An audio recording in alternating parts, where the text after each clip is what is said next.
ভয়াবহ ট্রেন দুর্ঘটনাস্থল এখন যেন ট্যুরিস্ট স্পট।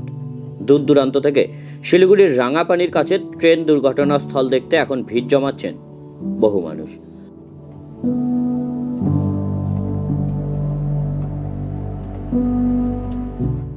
সোমবার রাঙাপানির ছোট নির্মল জ্যোতের কাছে কাঞ্চনজঙ্ঘা এক্সপ্রেসের পেছনে ধাক্কা মারে একটি মালগাড়ি।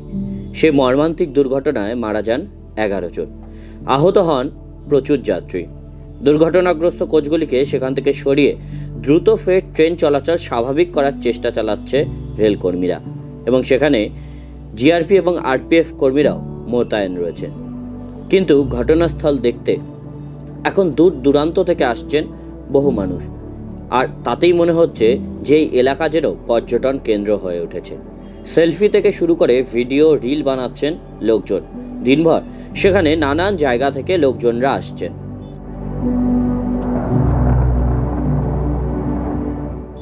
সৈয়দ আলম নামে একজন জানান, টিভিতে দুর্ঘটনার খবর দেখার পর ইচ্ছে করছিল দুর্ঘটনাস্থল নিজের চোখে দেখার, তাই সময় বের করে উত্তর দিনাজপুর জেলার ইসলামপুর থেকে এখানে চলে আসা।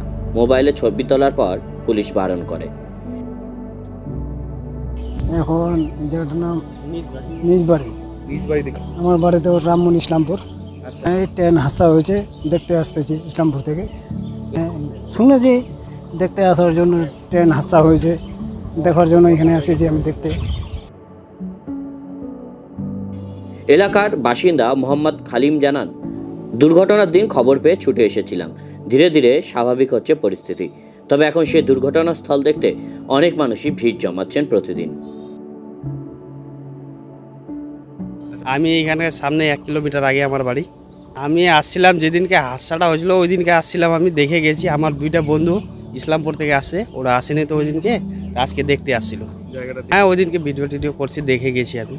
এখন দেখতে আসছিল, এমনি ঘুরতে আসছিল তো আমাদের বাড়ি, বলতে যত যে এখানে অ্যাক্সিডেন্ট হয়েছে ওইখানে দেখে আসছি, ওইটাই দেখতে আসছিলাম।